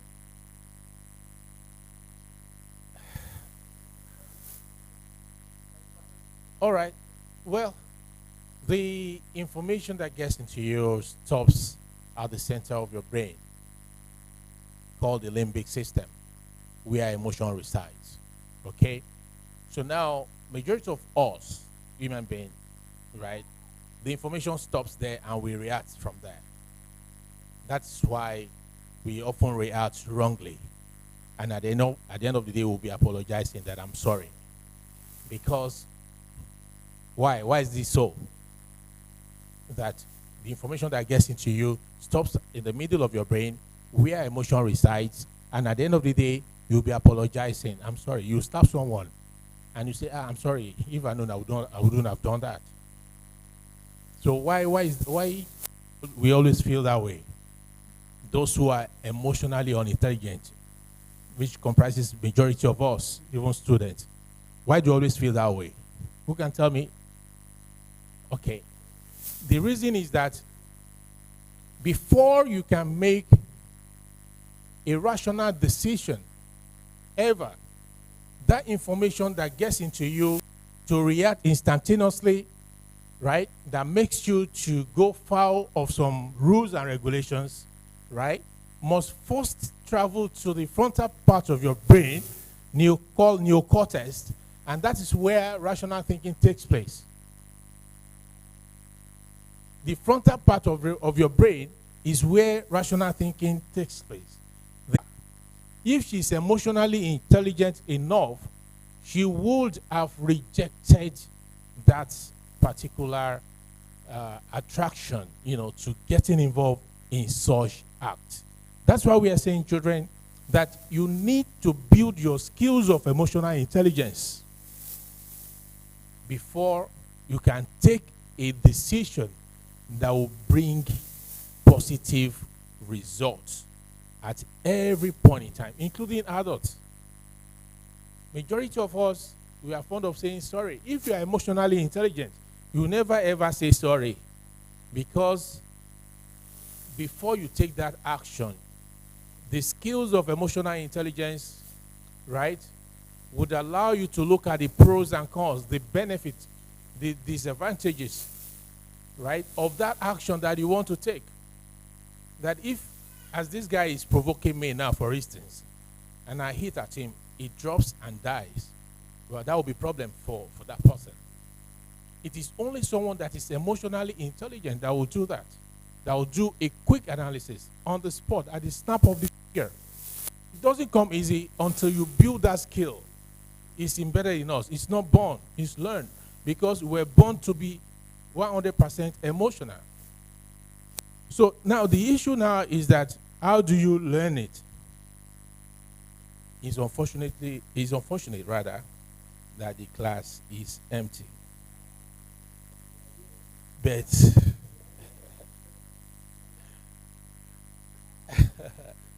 right, okay. But the issue is that, like I said earlier, this is a particular concept that impact and initiative should learn and bring the best out of our children. Okay? You need to be emotionally intelligent to reject evil. to reject deception.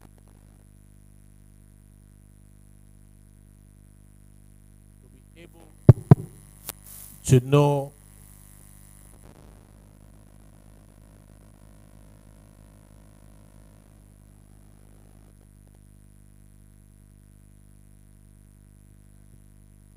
we'll take this forward.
My questions is you talked about emotional intelligence, which has to do with feelings, the mind that feels, and then the rational mind, the one that thinks. I can see the two of them always interacting.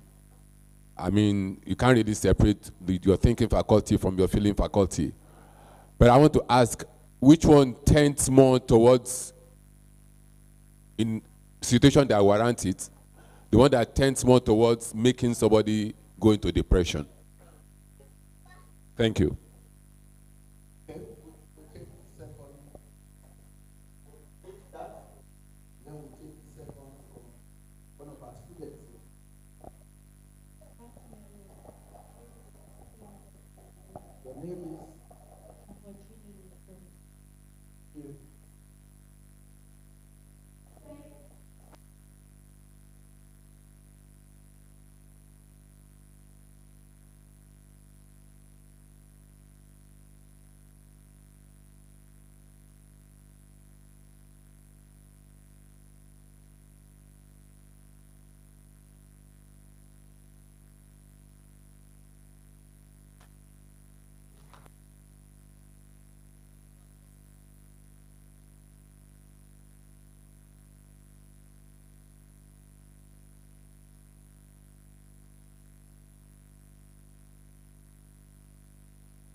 Oloye Adele of the NC Front, National Consultative Front. Thank you very much. I'm seriously challenged by the lessons we have learned here. And especially, I want to refer to the intervention of the convener, that really our mentality is a very, very serious issue in this discussion. And our mentality develops from within our environment. My personal experience, I want to share it now because I'm seriously challenged. I happen to be privileged to become a billionaire. But during the Second Republic, Shagari regime, but people wanted to help me, said, yeah, Oloye, you are a young man, call your dad. I called my dad. I said, Dad, they are going to give you 2 fishing trawlers. You know the value of a fishing trawler then. And he said, what will I do with it? I said, you won't build a house? You don't want to be like Hebrew? You know Hebrew? Billionaire. He said, I should sit down. He now said, when you are getting married, I gave you a 504. I said, yes. You want me to build a house? I said, yes. He just brought out some money from his drawer. He said, take this. Go and pay for 1 jack on the flat. You will live there until you can build your own house. That is government, that is house. Go and buy a flat. I looked at him. He said, where I'm living, till I die, I will not leave this place. I don't want to be like Hebrew. I'm contented.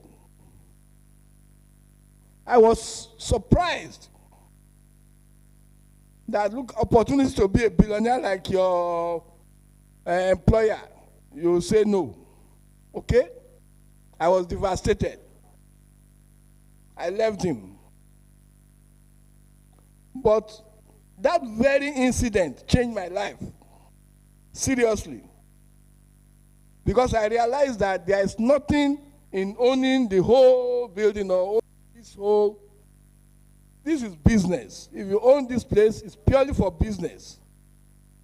It's not for your personal aggrandizement. So that mentality sank into me, and since then, I've been living my life modestly, without any ambition to build a 25-story. My son bought me a Land Rover Discovery. I sold it for community work at Bariga. He said, Daddy, you don't have a car. I said, there is Uber, there is taxi, there is Danfo. You know. So these are the things, this is the mentality that we have to correct in our people.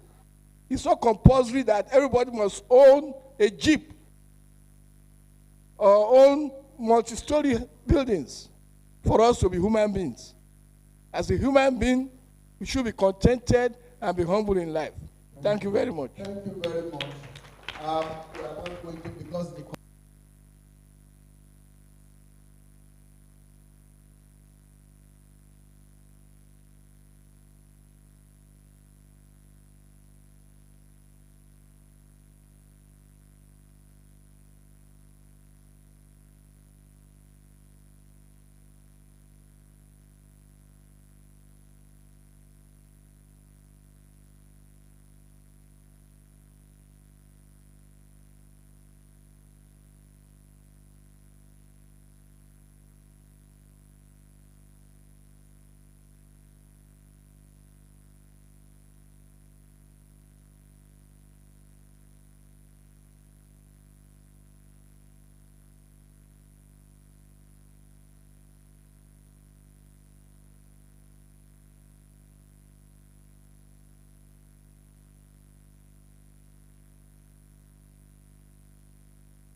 ana m anụ ka ị na-aka ogbu ọja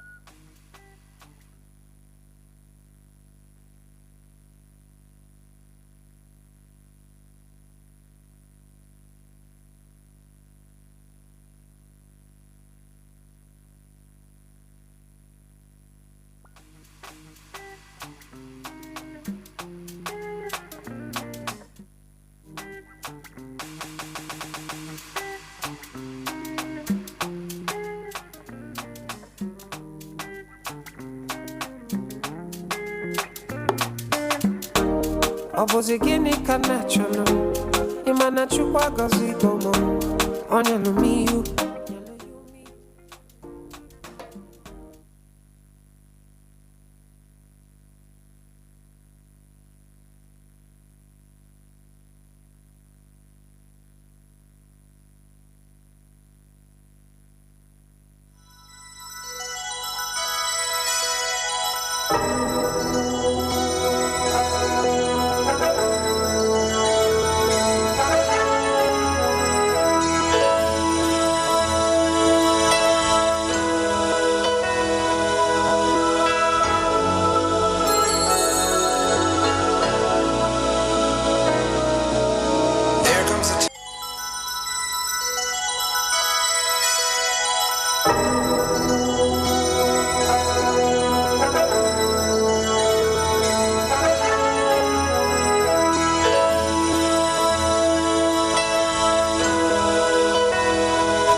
Make a better day, just you and me.